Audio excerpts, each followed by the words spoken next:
नमस्कार दोस्तों, around the astrological world of Sumit में आपका स्वागत है। बहुत सारे मुझे ईमेल प्राप्त हुए और सबसे बड़ी बात है कि ईमेल में मुझे ऐसा लगा कि शायद लोग व्यक्तिगत प्रश्नों को लेकर के मुझे अपनी जन्म जन्म विवरण विवरण भेजेंगे और शायद कुछ अपना पर्सनल जानना चाहेंगे। जैसा मैंने अपेक्षा किया था कि भाई कुछ बर्थ डिटेल उनका बहुत सारा रहेगा और उनके प्रश्नों का उत्तर जो है मैं देने का प्रयास करूँगा, उनके ग्रहों का कॉम्बिनेशन को देखते हुए। लेकिन जो पहले फेज में मुझे ईमेल प्राप्त हुआ, उसमें 3-4 चीज़ों के ऊपर में मैंने देखा कि लोगों ने बहुत फ़ोकस किया है। शेयर मार्केट, मौजूदा गोल्ड की स्थिति, मतलब बिज़नेस रिलेटेड क्वेश्चंस बहुत हैं। तो ख़ैर जनता जनार्दन है, जो जानना चाहे मेरा फ़र्ज़ है उनको बताना। शेयर मार्केट का जहाँ तक अभी फ़िलहाल मौजूदा दौर में जो शेयर मार्केट की स्थिति है या पिछला जो वर्ष शेयर मार्केट का जिस तरह से गया, बहुत बड़े पैमाने पर लोगों को ये अपेक्षा है कि शेयर मार्केट आज नहीं तो कल बहुत बेहतर दे सकता है। पर शेयर मार्केट के लिए एक चीज़ समझना ज़रूरी है कि शेयर मार्केट 3 चीज़ों के कॉम्बिनेशन से शेयर मार्केट्स के अप्स एंड डाउन को हम लोग देखते हैं।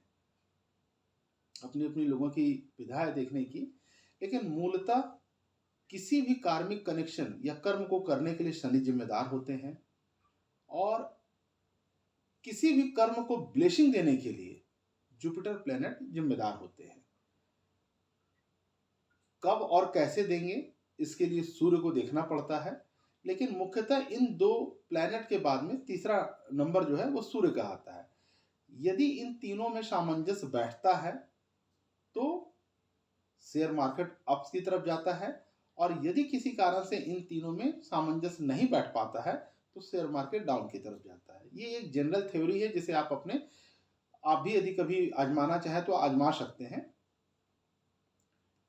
सूर्य जितना प्रबल होगा, सूर्य जितना आपकी कुंडली में प्रबल होगा और इन दो प्लैनेट के साथ में वो सही ढंग से कॉम्बिनेशन बनाने में सफल हुआ तो व्यक्तिगत रूप से आप शेयर मार्केट में सफल हो सकते हैं। देश काल परिस्थिति या मौजूदा दौर में जो एक शेयर मार्केट भारत का लेकर के कहे या जो शेयर मार्केट की स्थिति है, उसमें शनि अभी मीन राशि में गुरु की राशि में गोचर कर रहे हैं। गुरु मिथुन की राशि में गोचर कर रहे हैं। दोनों ही अपने अनकंफर्टेबल जोन से हैं, क्योंकि सूर्य की राशि सिंह है और सिंह राशि से अष्टम में शनि का गोचर हो रहा है।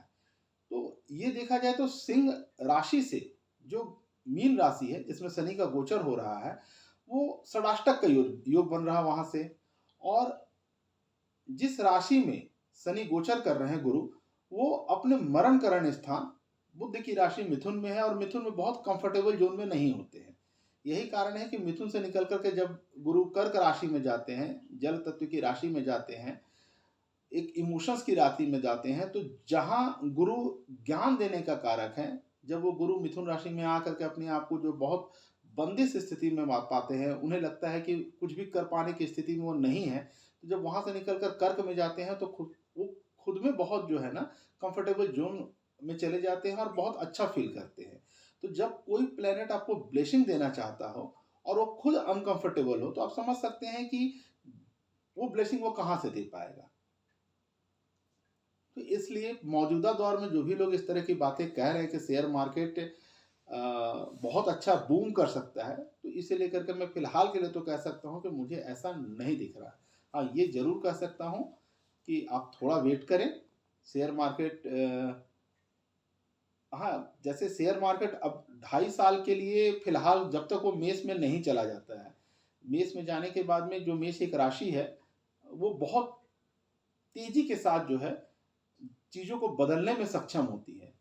लेकिन अगेन शनि और मंगल का कॉम्बिनेशन बन रहा है, लेकिन मेष में जाने तक यानी 2.5 साल का जो अभी का जो पीरियड है आपका 2026 तक का जो पीरियड है, वहाँ आप थोड़ा सा सावधानी रख करके चल सकते हैं। लेकिन इसका कदाचित अर्थ नहीं है कि शेयर मार्केट एकदम मतलब बहुत आप इसमें नकारात्मक देख सकते हैं। नकारात्मक होगा, है ना?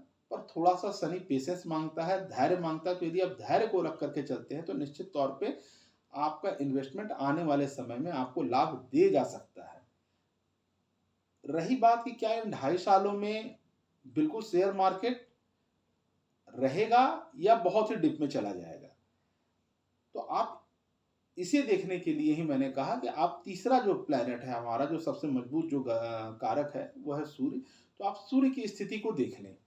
सूर्य से किसी और समय मैं इसे समझाने का प्रयास करूंगा, क्योंकि जितने भी लोग हैं सब में सबके प्लैनेटरी कॉम्बिनेशन अलग अलग हैं, सबके चार्ट्स अलग हैं, सबके डिग्रियां अलग है प्लैनेट की, और सूर्य सबके अलग अलग भाव में बैठे हुए हैं।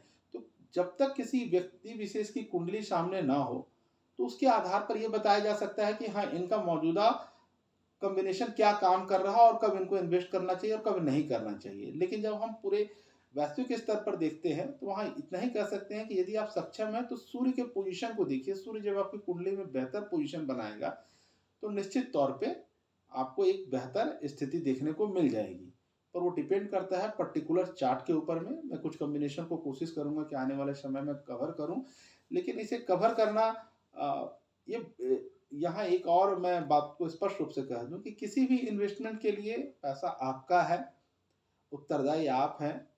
मेरा कहना काम है, मेरा मार्गदर्शन काम है, मैं सिर्फ अपने अनुभवों को आपके साथ में साझा कर रहा हूं। लेकिन कोई भी इस तरह के इन्वेस्टमेंट या निर्णय लेने से पहले आप या तो अपना कुंडली का विश्लेषण करवा लें, और या फिर अपने अपने ऊपर आप फेथ रख करके आगे बढ़े। मैं किसी चीज के लिए रेस्पॉन्सिबिलिटी नहीं ले सकता, क्योंकि भाई सार्वभौमिक चीजें हैं और सार्वभौमिक चीजों के लिए कोई भी व्यक्ति जिम्मेदारी नहीं ले सकता है।